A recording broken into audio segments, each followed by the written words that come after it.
ali os...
Vai por trás do Maia Ferro.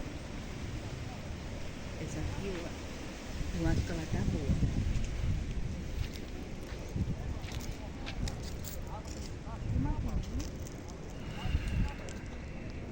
Aqui.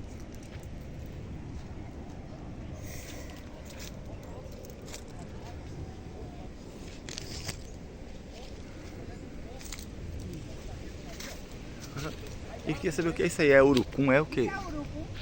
É, aí abre ele, aí bota ele dentro da terra do chão. É urucum.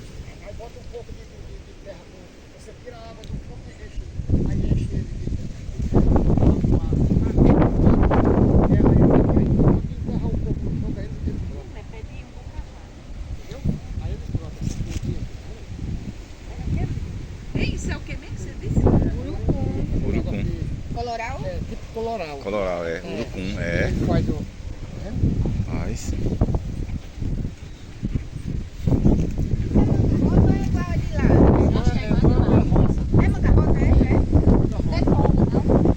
Eu vou pegar uma daqui. É, já.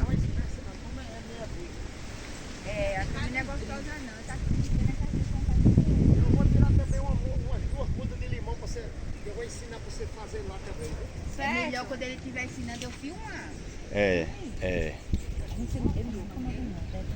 Ô, seu Dedé, se eu tiver ensinando aquele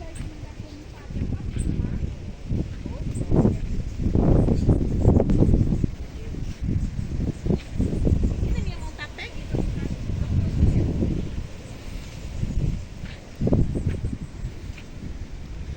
É um paraíso, né?